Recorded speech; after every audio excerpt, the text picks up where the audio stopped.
It was all Israel, innit? It was both to Israel, but then we also can see that Israelites are called Gentiles. So wait. And then when we get to the kingdom, because when Israel is going to be restored, is Christ coming when Israel's restored? Just answer the question, bro. Is he there? Did you hear what I just said? I don't know. Like Christ is coming at the end. when Christ comes at the end, right? When he comes at the end, in Matthew chapter 25, verse 31 to 34, and then jump to verse 41. Yeah. When Christ returns, all nations are going to be gathered to him. What's Christ going to do when he returns? He's going to receive the Israelites, he's going to judge the world. What did the Bible say? What did Matthew 25, verse 31 to 40? He's going to gather the elect.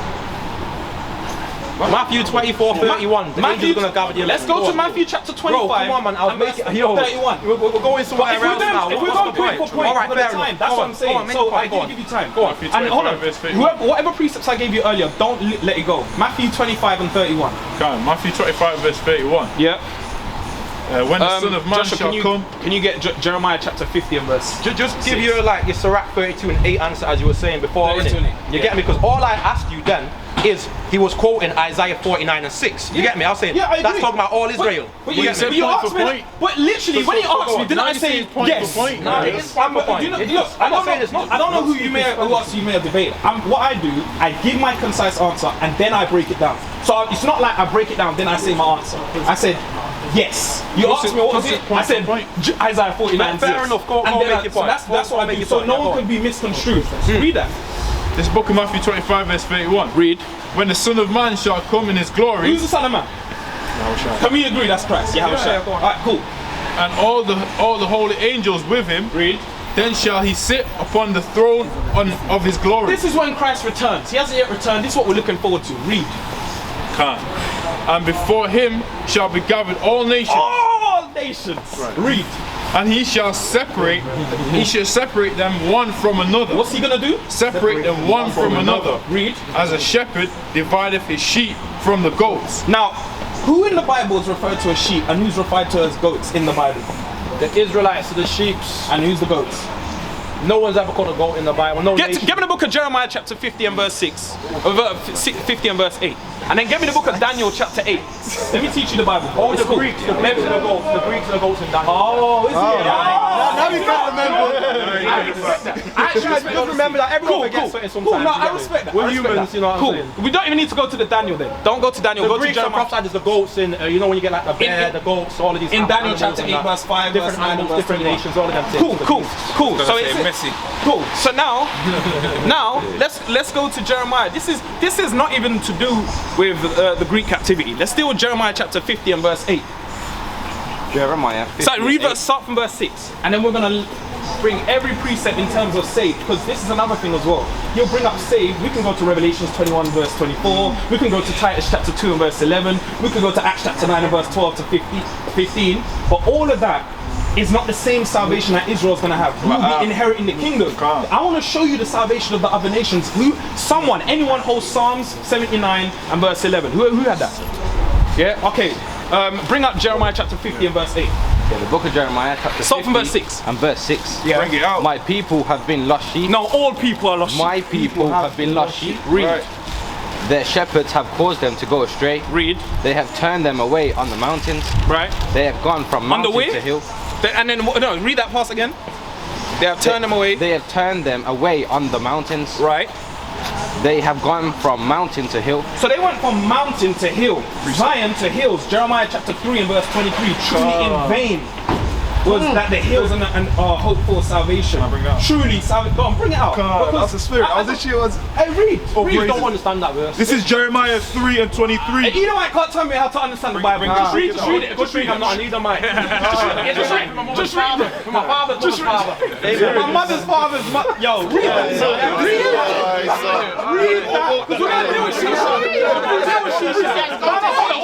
Hold on. You want to hear about Shisha? Order. Because I know you gotta go 130. This is kind of going here then. No, because you brought salvation. We're dealing with salvation. I know. Jeremiah chapter 3. Let's see what the Most High God said through the prophet. This is Jeremiah 3 and 23. No, start from verse 22. 22. Return ye backsliding children, Yeah. and I will heal your backsliding. Yeah.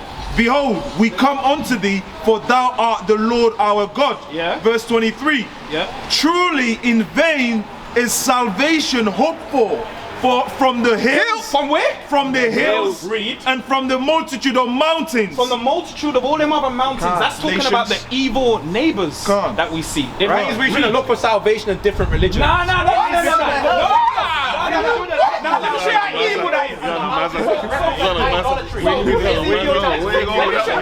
how evil that is. Let me show you how evil that is. Hey, hold on. Let me show you how evil that is. When in the Bible, if we hold on, we don't believe in.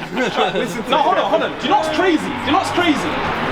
Even in the prophecies in Revelation chapter 17, it shows who the mountains are. It's talking about kingdoms. It was never talking about religions. What are you on about? Why do you think that Jeremiah 3 and 22 and 23 says what it says? Stop the rubbish. Right. Brother Andrew, can I show you what I'm talking about? We've not finished yet, bro. All right. Truly in vain. Now hold on. If the other hills and mountains have religions, then that's fine. But they weren't referred to as based on their religion. It was based on who they are as a nation.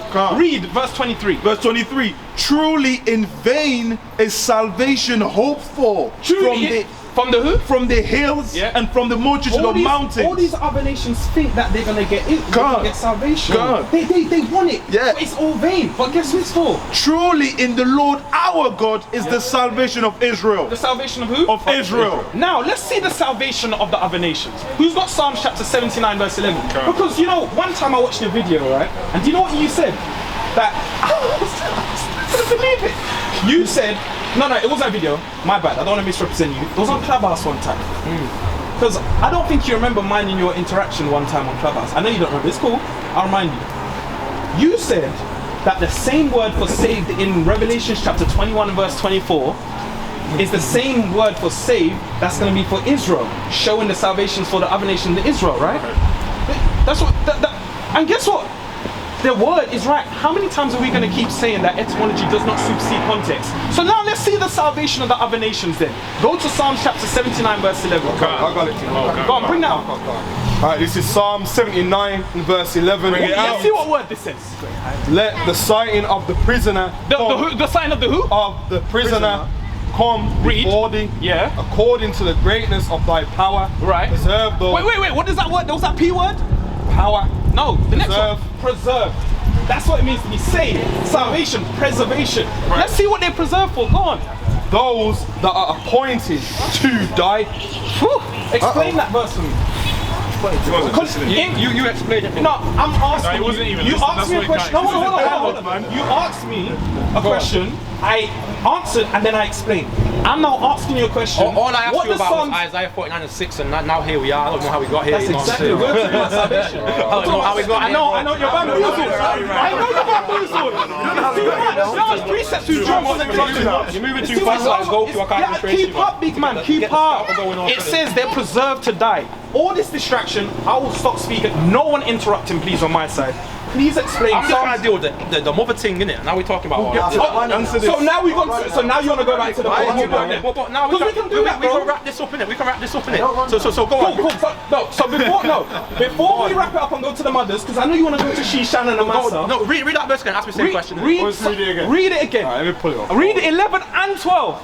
No one interrupt him. Pay attention this time, bro. Yeah, please. I'm listening. If you don't want to help as well, like help him.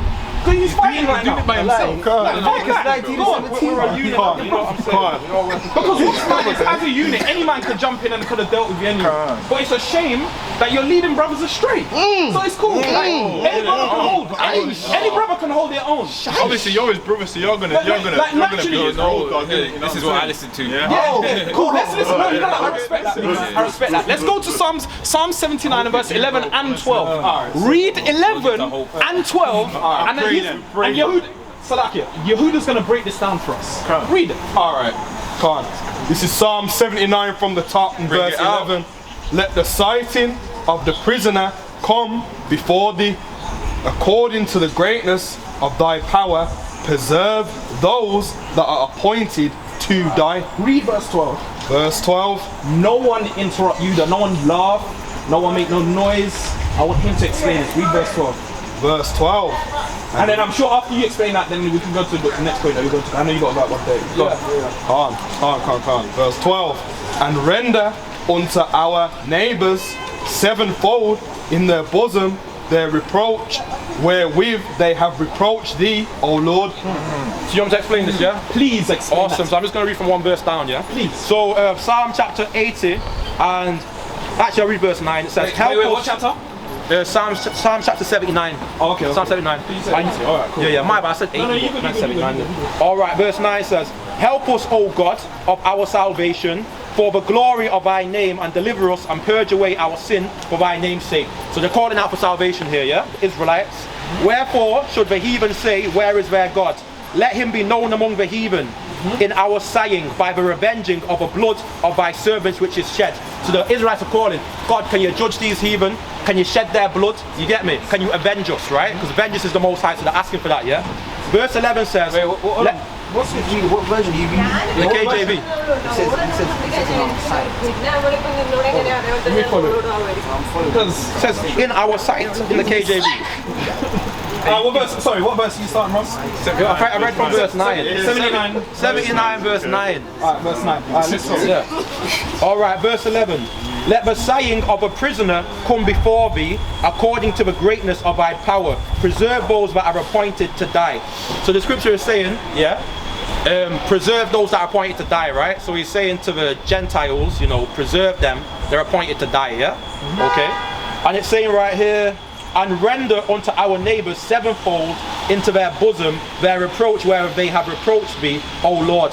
So he's basically saying they want a severe judgment on the Gentiles, yeah?